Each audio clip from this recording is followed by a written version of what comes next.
Hey guys, what is up? I am Double Driven. Surprise! I got Green Knight with me again. Just for a quick video this time. Long time no see. Right. It seems like I just talked to you yesterday, man. Right. Um, Oh wait. Yeah.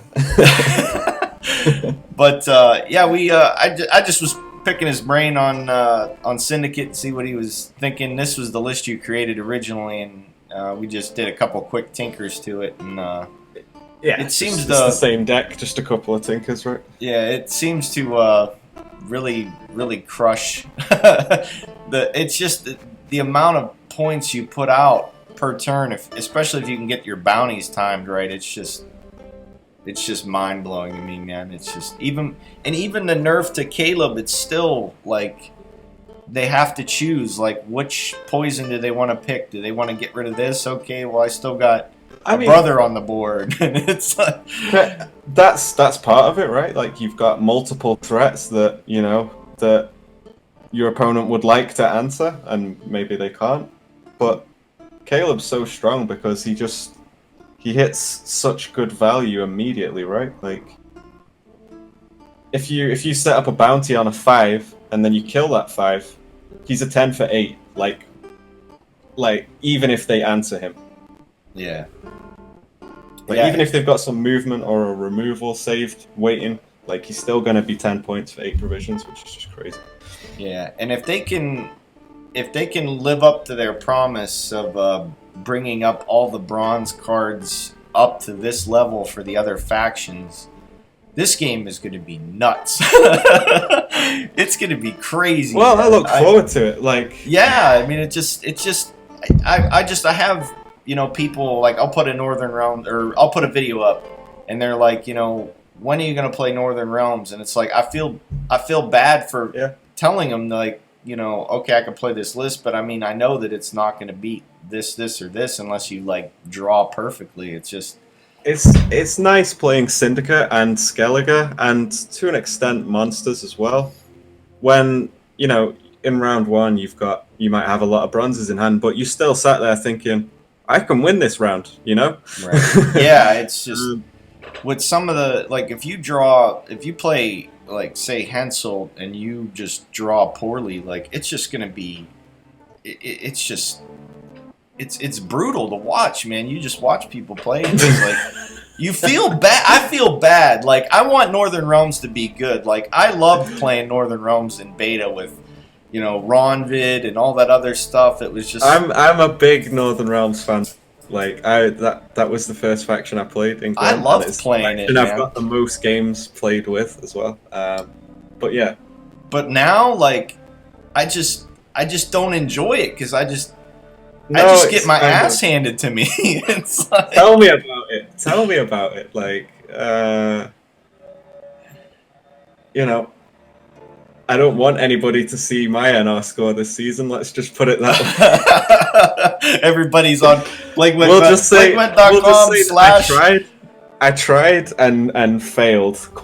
It's probably best to just hang out on them until next month and just play, because you just need 4 factions, right? You just need 4 for you can play NR. Like some people have done okay with it. I don't usually shout out anyone in particular, but like Red Rain, old school Gwent player. He's the one with full test list on Pro Ladder. So, but yeah, the typical Henselt decks, they're not performing well. They're just because they rely on the concept of playing multiple engines in the same turn and saying, "Haha, you can't." But Syndicate says, "Haha, yes, I can." Yeah, I will say that I met Red Rain at Wild Hunt 2, and he probably had the best deck at that event, I thought, with his, I forget what it was, Northern Realms, but it was something that was just, it was hilarious, man. He put on a show, man, for real. Good dude. Yeah, funny guy for sure. But we'll go through the cards here real quick. Renew. So what are your preferred Renew targets? In this game, we ended up getting Caleb, but there's just so many good cards that it doesn't matter. All of the gold cards are quality gold cards, and I would say it's situational. Of course, you're gonna in general, you're going to renew the higher provision. I would say the 3 candidate renew targets are Siggy Reuven, Philippa, and Morels. Because Siggy Reuven's the one that's going to be like always getting you that solid value for your like the provisions you paid for. But there's going to be a lot of situations where there's just juicy Philippa, right? Like a game-winning Philippa. Right. Or a game-winning Morels, right? And you will say, okay, that's my renew target. I normally wouldn't pay 13 provisions for this card, but in this scenario, it's just so strong that you actually would pay 13 provisions for it right now. Yeah, it's...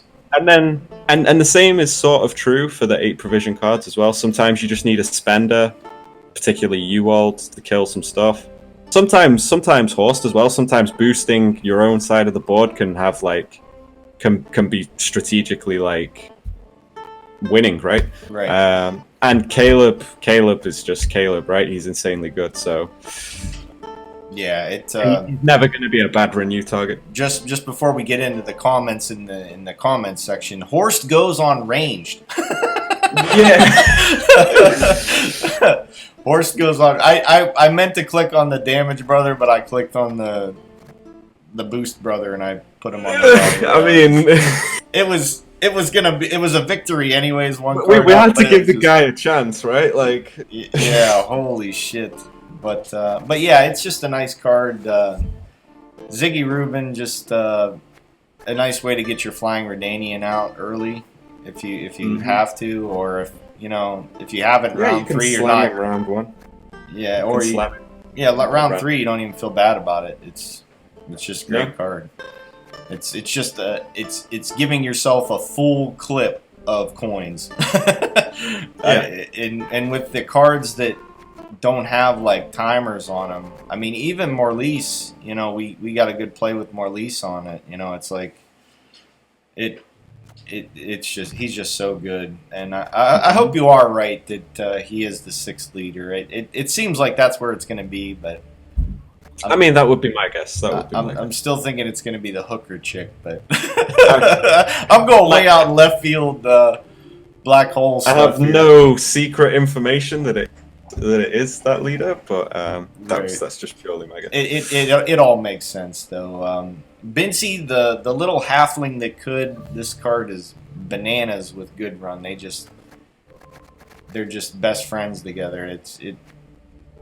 She's the 2 blades. I'm surprised she like avoided the nerfs, honestly, because like I just compare her to Dagor, and I see a card that's 1 point better with the leader, right? If you're comparing Gudrun to Harold, Gudrun is also 1 point higher, right?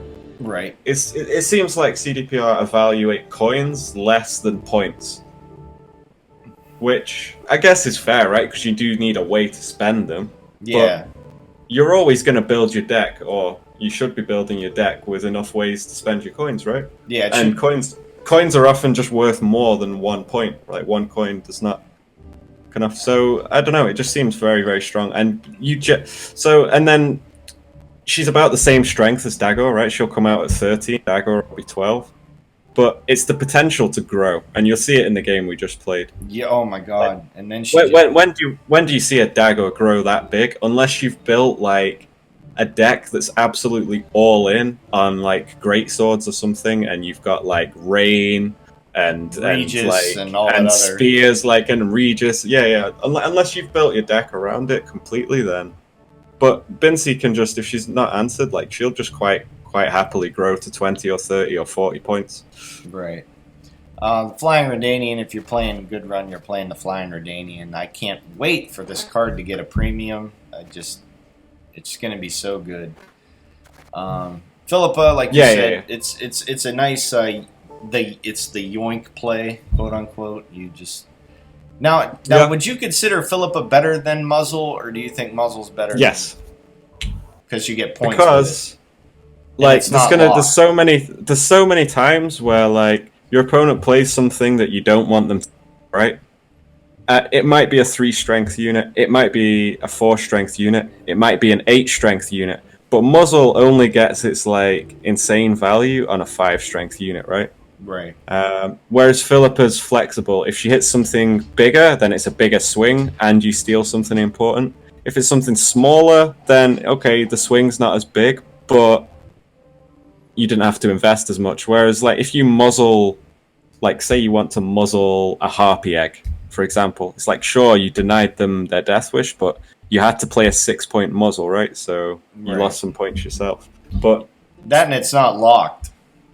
So yeah, you can even use that, it and it's against not them. locked. So if it's a usable engine, then you can take advantage of it yourself, which is very strong. Yeah. Now, we got Hengath in here, but we were going back and forth with Tatterwing possibly if you wanted to go with that package, because you can eat the flying Redanian and bring it right back out, which is a really cute little play. Yep. And I'm sure you could find a way to fit both, but yeah, for the most part, I look at the other cards. I kind of look at all the golds in this list, and I just, Like you said, there's a higher ceiling with Hengath. Like I just wouldn't want to cut any of these cards. So I guess Sword is the card that you'd probably cut first, though. Yeah. Because it can be tricky to. It can be awkward at times, I suppose, in some matchups. Right. Morlise, I mean, so the 4 damage is always good, and if you got the 6 coins and you can kill something big, you're gonna get them right back. It's just a nice. He's just the best mid-range card in the game, right? It's like Mylane meets Geralt. Like yeah, seriously, I didn't even look at it that way. But yeah, if you got a bounty on something and you can just destroy it, you take away their engine, you put points on the board, and you put points in the bank. It's just stupid good. Caleb, even with the timer, he still demands an answer. If your opponent doesn't take it at least out, they put a timer on him. Like definitely. yeah, I mean, I'm glad they didn't just do something like, oh, we'll nerf him, leave his mechanic the same thing. Yeah, the same way. Like, he demands an answer. If this guy sticks on the board, there's so much damage that you could do. And I feel like they've addressed the mechanic side of it now by putting a timer on him. Now I think what they need to do is just tweak the numbers a little bit. Now they probably could make him 9 provisions or 10 provisions, or maybe drop his strength down 1 or something, or decrease the profit a little bit, something like that. That would, because I just feel like his floor's a little bit high at the moment. Yeah.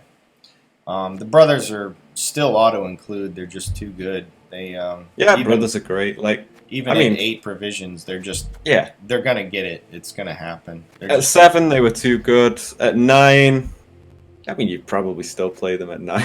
Yeah, I mean, because you get the coins. Maybe. I don't know. 9's a bit of a stretch, but at 8, they're just right. I think. Yeah, if you get a bounty off of Ewald, you instantly got it back. Like, it just so good. The eavesdrop's just a nice way to correct your hand, and get some of this stuff out of your hand, like Back Alley Alchemist or Disciple. Eavesdrop's a very solid card. Yeah, if you do have a Sewer Raider in hand, though, and you play Eavesdrop, you will draw another Sewer Raider. I asked Powell. He said that's what happens. Tax Collector, like you mentioned when we were slapping this together, it's just you're going to get 5 off it no matter what. And your opponent might play some type of removal that might let something else live just because they get scared of this card. And if you do want to play around with the deck, you can easily cut the Tax Collector. He's the new addition to the deck, right? He's a very, very good card, but by no means do you need this card. Yeah, no. What do you think of the blacksmith? Is it the card? Blacksmith's good. The blacksmith's good. We just don't really need another coin spender in this deck. Yeah, you need the profit peoples. Executioner, you do have 1 slander in here, so you can start getting that money back. Because if it's got the bounty, you can straight up damage it. Or, if you do have coins to spend, you can start putting some bleeds on it, so where you can time it to where you're still up if they pass, which is nice. I think the old deck have double executioner, or was it just single? I can't remember. I know I was playing single executioner at one point. Yeah, I think the one that I played had 2. Right. Yeah. Because with double executioner, you could make a case to actually cut one of the swindles for a second slender. I mean, it's fine. This, I guess, swindle's just more like solid profit to get the flying Redanian up. It's probably Right. bad. Yeah, and I mean, like with the sewer raiders and stuff, and you get the flying Redanian out. I think we had what 5 cards left in round 3, which is that's pretty decent thinning. I mean, it gives you a good chance on your mulligans to, if you are looking for that gold, you got a 1 in 5, to hit it, so not bad. Slander and swindle, they're just nice ways to. If you play, I like playing swindle like turn 1, just to get the coins going, and your opponent can't damage anything or do anything. It's just Yeah. Swindle turn 1, or like it's usually always worth it to make your opponent play proactive. right. And then probably your mulligan fodder, your back alley alchemist, and your disciple. So if you do have eavesdrop in hand, it might be worth it to keep these in hand. And then the sea jackal is, it's insane because like Bincy will grow, and then unless they can line up some kind of really crazy scorch. Sea Jackal is not a throwaway card by any means. It's simply a card which, if you, with a bit of practice with the deck, you'll be able to tell when you need this card.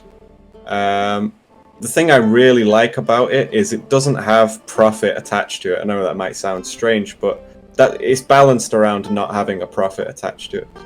And it means you don't waste coins when you play it. Most of the other coin spenders have got profit, so if you're at max coins, which quite often, because you're trying to get your flying Redanian out like every round,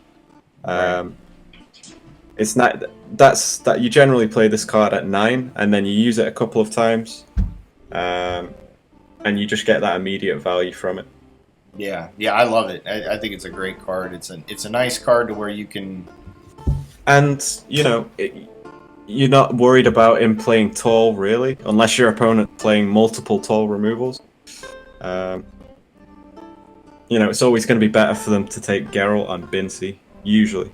Yeah, we see that in this game, but even still, it's just it just got out of hand real quick. Yeah.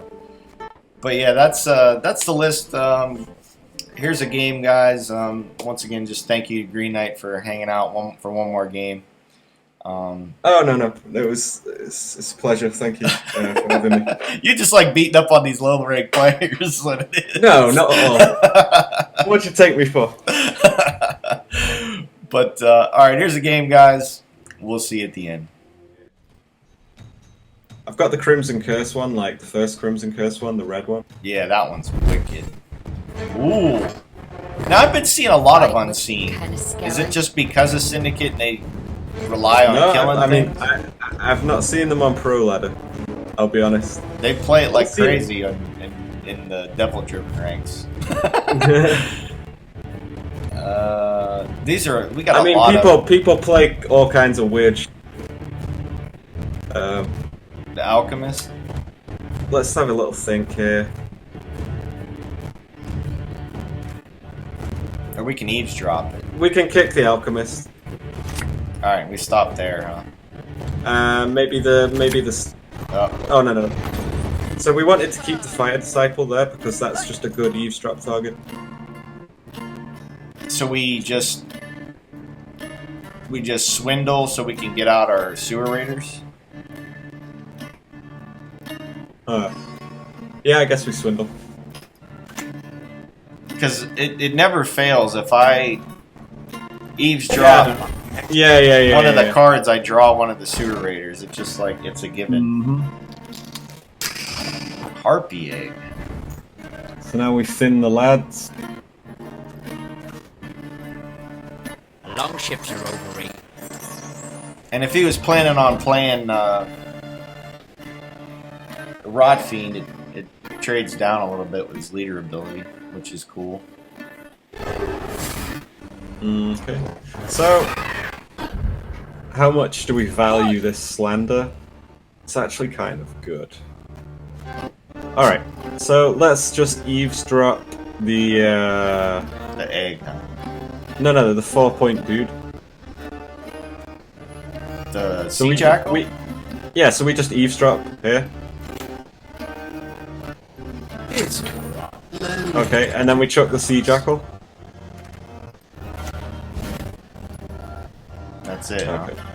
Yep. We get the flying Redanian out. Yeah, that's nice. Now, does he play Regis?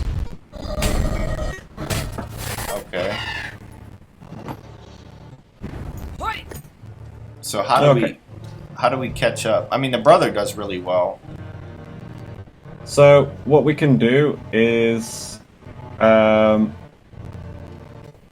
play the executioner. We miss out on 2 profit, sadly. I don't think we have a good way to work around that right now. Just Now we bleed. want to apply 3 bleeds here, probably to not all of the 5s, maybe like the 4 and the 3.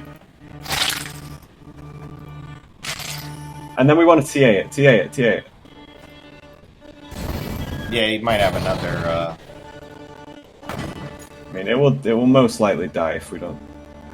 It's a little bit risky if he has Geralt here. It hurts, of course. We're on blue coin though. Sometimes you gotta take risks. And then, right. So now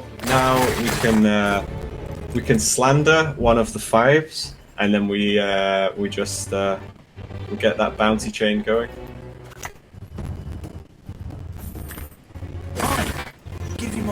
So we kill it, and then we just get all the coins back. So that was an 8-point slander. Do we And bleed now some more? we can bleed some more stuff, I suppose. Maybe just 1 bleed on everything. But not the Rot Fiend, because he wants to trigger that. Right. Well, if he passes here, he loses. We're up by 1 still, right? It comes Okay. right back though, right? He hit the flying Redanian. Interesting.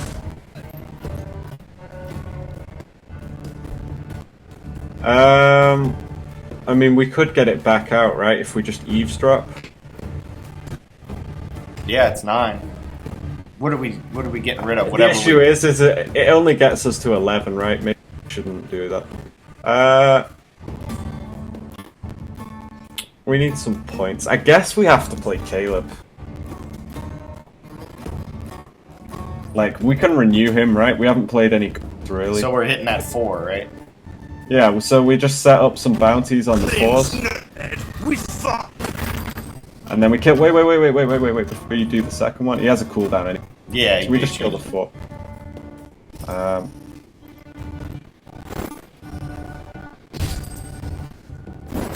And then again, probably just bleed everything once. Or bleed as much as you can this time.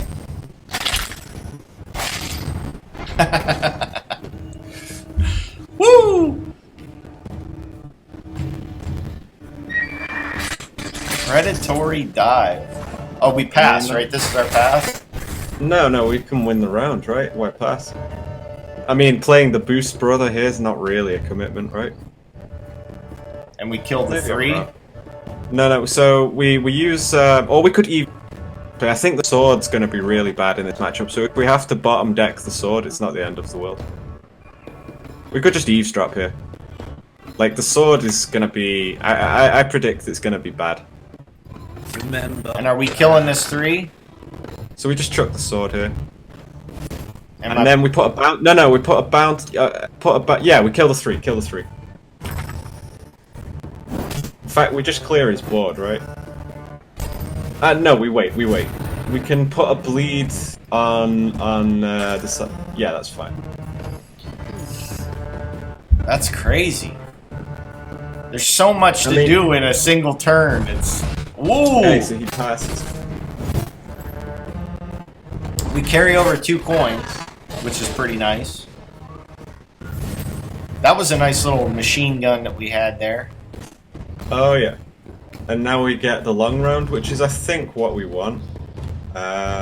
So we want to go ahead and just kick Swindle here. I guess we sit on this hand. I guess. It's only just all the golds. I mean, we've still got a bunch more in the deck, right? Bincy and the sword. Okay, we got one gold. I mean, we should find the gold, right? We should find Bit. We played double eavesdrop and we thinned. We renew Caleb. Probably renew Caleb. But we passed, right? We don't. Yeah, I don't think we can. I don't think we can hang on a long round with him, especially if he draws like eggs and all the other. I mean, with a hand this strong, we could push him, but we just don't really want to push. Like, if we had Bincy, we could consider it. We could consider it that. But, like, that's I mean, we did our thinning, right? We did our thinning. Right. So we kicked the. We picked this because it's the worst card in the deck. Sea Jackal's solid. Back Alley Chemist is solid. I think we just sit on this.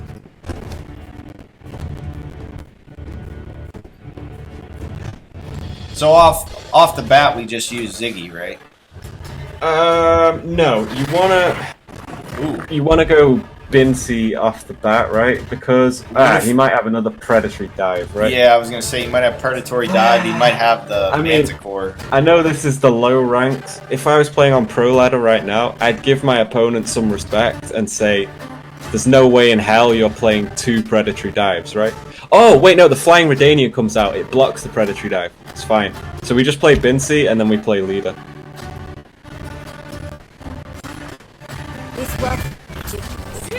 Like, he's gonna get a Geralt anyway. I see a lot of people do this. A lot of people are scared to play their Bincy early because it gets hit by Geralt. But if you save it until the end, it's only worth 13 points We anyway. could just renew it. Well, no, because if you renew it, then you just kill it, right? Yeah, that's true. But if you play your Bincy early and they don't have an answer, it's just gonna be like points. I'm curious though on why he played it in the back. Like, if he was gonna Cyclops or something, like, why not play it in the front? It's only got 2 reach. I mean, we're not playing against Tail. We're not playing against Tailbot, right? It comes right back out, right? Oh, this guy, he just doesn't understand. Okay, so we just take a turn to do nothing, right? And we just play the Chemist onto Bincy. Like, we lose the 2 boosts, like, if he has a toll removal, but so what? We just get the Flying Redanian back out. It comes right back out, right? Yeah. He's back! Yep. Yeah, I knew he was gonna have that mana. Because I know what he's trying to do. He's trying to clear all so that he can Manticore the Bincy, but it's never gonna work.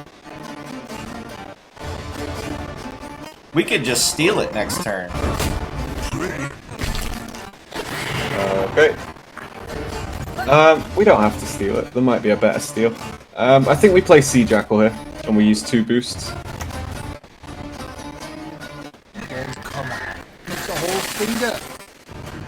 Because this is the whole point, right? Like, You just play for greed, huh? we're playing tall anyway. Seize a unit with 3. Okay, interesting. Now, is that worth stealing? Well,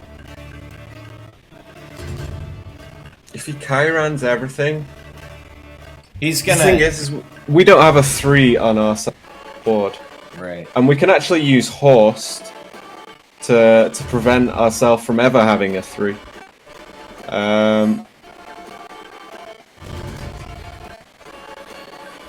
How much is it worth to steal one of these Death Wishes? I would steal the Manticore. 10, 13, 8, 4. Okay, let's steal the Steal the Manticore? let's steal the Manticore. Yeah. I'll be imprisoned again. 41 points. Holy moly. And now we're ready to play Siggy Reuben, right? There's no way. Like,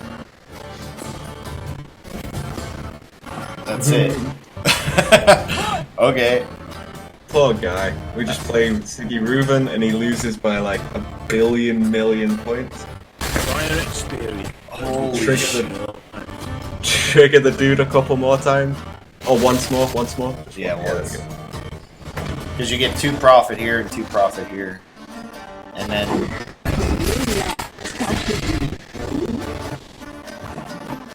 So we just renew Well, we want to renew Caleb Caleb? for the full 9. Yeah, sure.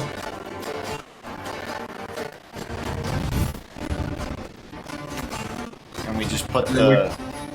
What do we put the bounty on? Onto the Pugo.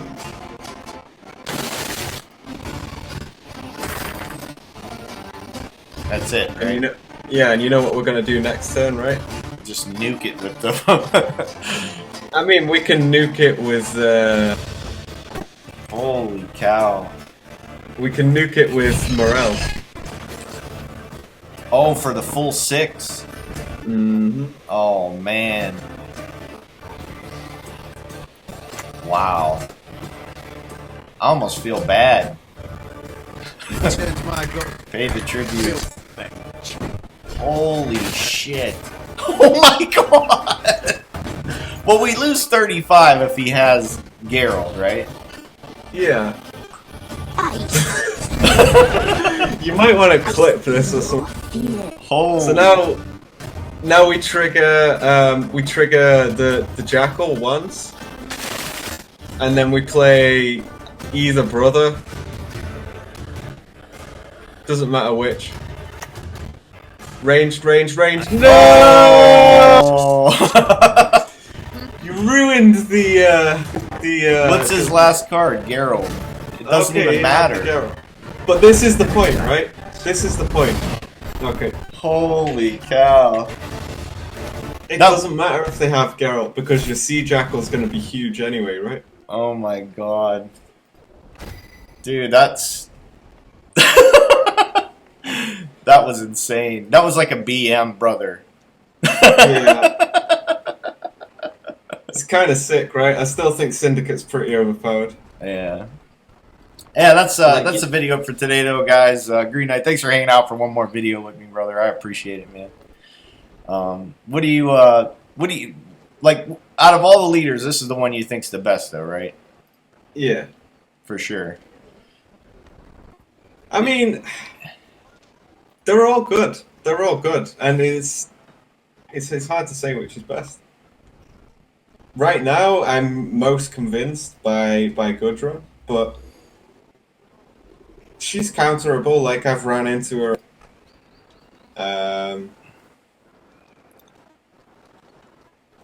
Do you feel that Hamelfart is second best?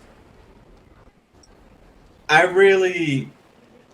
think King of Beggars, Hamelfart, Horson Jr., Gudrun, they're all really strong. Probably not overpowered. Maybe Gudrun's slightly overpowered. Maybe King of Beggars is slightly overpowered. Hamelfart has got like some really sick interactions with some cards, right? Like Sacred Flame, the Scribe, Igor. Like there's so many. There's a lot of cool stuff you can do with Hamelfart, and he's just already on paper he's like 8-point leader, right? So Right. Yeah, and it just he's depends on what. Like Hamelfart might be the best. Yeah, he We've just not found the deck for him yet. Right. Yeah, that, and it's just like, unless you're playing like Igni or like Francesca Lacerate, like if people are playing like Geralt Pro and stuff, like, or Geralt, it just doesn't really, it plays around the tall stuff kind of, you know? Yeah. But I mean, go ahead. you play around tall, but you play wide instead, so... Right. Yeah, it's like if you go up against a Rakka's Queen and you think it's just Glusty, and it turns out it's like Yennefer and a bunch of, you know, Rakka's nests, and it's just like that would suck. it's yeah. like, oh no. I just lost. Yeah. I mean, that's a pretty good. Like, if the best Hammerfart deck is not gonna be an all-out swarm Hammerfart, and I'm not saying that's because playing an all-out swarm deck is like fundamentally bad. I'm just looking at the cards we have in the card pool and thinking about like how it would actually look. It's quite counterable, right? There's too many cards in the game which counter it. Yeah, they're all the engine ones are like You couldn't count them on both hands. The amount of cards that you'll just lose to. yeah. There's a lot of fours, a lot of threes, and Yeah. it's just they're there, and every faction has that. You know, damage by 4, damage by 3, And yeah, and also even if you really well, at the end of the day, you are going to be susceptible to being bled, right? Because you're building a deck that's getting its value from a full board. If your opponent bleeds you, then the power of your cards is reduced, right? Absolutely. But yeah, bonus Green Knight video for the week, guys. Thank you guys for watching. Thank you, Green Knight, for hanging out. No problem. It was fun. And we'll see you guys next.